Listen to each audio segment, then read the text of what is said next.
ಆಡಳಿತ ಈಗ ಸದ್ಯಕ್ಕೆ ಇಷ್ಟೆಲ್ಲ ಸವಾಲುಗಳನ್ನ ಎದುರಿಸ್ತಾ ಇದೆ.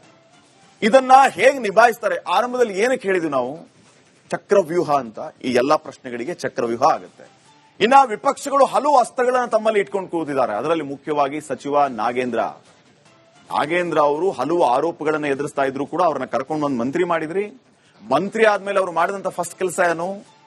ಕಂಟೆಂಪ್ಟ್ ಆಫ್ ಕೋರ್ಟ್ನ ಆದೇಶವನ್ನ ಅವರು ಉಲ್ಲಂಘನೆ ಮಾಡಿದ್ರು ಅನ್ನುವಂಥದ್ದು ಈಗ ವಿಪಕ್ಷಗಳ ಆರೋಪ ಆಗಿದೆ.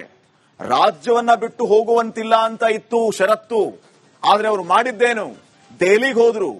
ಅಲ್ಲಿಗೆ ಕೋರ್ಟ್ನ ನಿಯಮಗಳನ್ನ ಉಲ್ಲಂಘನೆ ಮಾಡಿದ್ದಾರೆ, ಷರತ್ತುಗಳ ಉಲ್ಲಂಘನೆಯನ್ನ ಮಾಡಿದ್ದಾರೆ ಅಂತ ಮೊದಲು ಇದನ್ನೇ ಹಿಡ್ಕೊಂಡು ಕೂರ್ತಾರೆ ವಿಪಕ್ಷದವರು.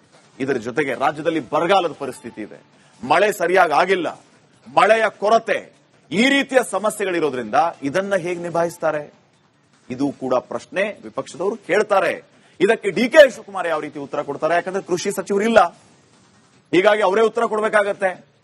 ಇನ್ನೊಂದು ವಿಚಾರ, ಬಿಡದಿ ಟೌನ್ಶಿಪ್. ಸದ್ಯಕ್ಕೆ ಬಿಡದಿ ಟೌನ್ಶಿಪ್ನ ವಿಚಾರ ಒಂದು ರೀತಿ ಕಬ್ಬಿಣದ ಕಡಲೆ ಆಗಿದೆ. ಜೆಡಿಎಸ್ನವರು ಪಾದಯಾತ್ರೆ ಮಾಡಿದ್ರು, ರೈತರು ಹೋರಾಟ ಮಾಡ್ತಾ ಇದ್ದಾರೆ, ಬಿಜೆಪಿಯವರು ಸಾಂಕೇತಿಕವಾಗಿ ಭಾಗಿಯಾದ್ರು. ನಾವು ಮಾಡೇ ಮಾಡ್ತೀವಿ ಅಂತ ಇವ್ರು ಹೇಳ್ತಾ ಇದ್ದಾರೆ. ಅದು ನಿಮ್ಮದೇ ಕನಸಿನ ಕೂಸು, ನಾವು ಅದನ್ನು ಇಂಪ್ಲಿಮೆಂಟ್ ಮಾಡ್ತಾ ಇದ್ದೀವಿ ಅಷ್ಟೇ.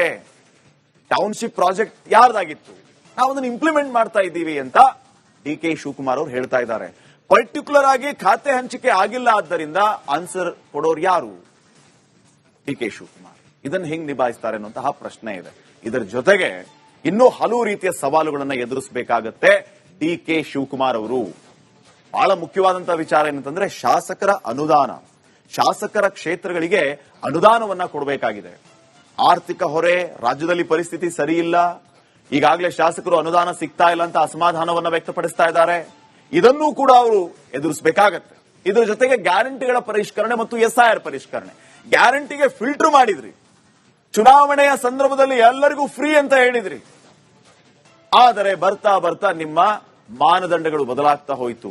ಇನ್ನು SIR ಪರಿಷ್ಕರಣೆ ವಿಚಾರಕ್ಕೆ ಬಂದ್ರೆ ಈಗಾಗಲೇ 1,10,00,000 ಮತದಾರರು ಡಿಲೀಟ್ ಆಗಿದ್ದಾರೆ. ಈ SIR ನ ವಿಚಾರವಾಗಿ ಇಲ್ಲಿವರೆಗೂ ಏನೆಲ್ಲ ಬೆಳವಣಿಗೆ ಆಯಿತು ಅನ್ನೋದ್ರ ಬಗ್ಗೆಯೂ ಕೂಡ ಭಾರಿ ಚರ್ಚೆಗಳಾಗ್ತಾ ಇದೆ. ಅದ್ರ ಬಗ್ಗೆಯೂ ಕೂಡ ವಿಪಕ್ಷದವರು ಪ್ರಶ್ನೆ ಮಾಡ್ತಾರೆ, ಉತ್ತರಿಸಬೇಕಾಗತ್ತೆ. ಸೊ ಎಲ್ಲಾ ಪ್ರಶ್ನೆಗಳಿಗೂ ಕೂಡ ಮುಖ್ಯಮಂತ್ರಿಗಳು ಒಬ್ಬರೇ ಉತ್ತರ ಕೊಡೋದಕ್ಕೆ ಸಾಧ್ಯನಾ? ಸೊ ಈಗ ಮುಖ್ಯಮಂತ್ರಿಗಳ ಮುಂದೆ ಇರುವಂತಹ ದಾರಿ ಏನು ಅಂತಂದ್ರೆ ಖಾತೆ ಹಂಚಿಕೆ ಮಾಡಬೇಕು. ಖಾತೆ ಹಂಚಿಕೆ ಮಾಡಿದರೆ ಒಳ್ಳೆಯದು. ಖಾತೆ ಹಂಚಿಕೆ ಆಗತ್ತಾ ಅನ್ನುವಂಥದ್ದು ಸದ್ಯಕ್ಕಿನ ಪ್ರಶ್ನೆಯಾಗಿದೆ. ತೀವ್ರ ಕುತೂಹಲ ಮೂಡಿಸ್ತಾ ಇರುವಂತದ್ದು ಸದ್ಯಕ್ಕೆ ಈ ಅಧಿವೇಶನ. ಇನ್ ಕೇಸ್ ಖಾತೆ ಹಂಚಿಕೆ ಆಗದೆ ಸಚಿವರು ಏನಾದರೂ ಬಂದರೆ ಇದು ಒಂದು ರೀತಿ ಇತಿಹಾಸಕ್ಕೆ ಕಾರಣ ಆಗುತ್ತೆ. ನೋಡೋಣ ಮುಖ್ಯಮಂತ್ರಿಗಳು ಈ ಗೊಂದಲವನ್ನ ಯಾವ ರೀತಿ ಬಗೆಹರಿಸ್ತಾರೆ ಅಂತ ಹೇಳಿ.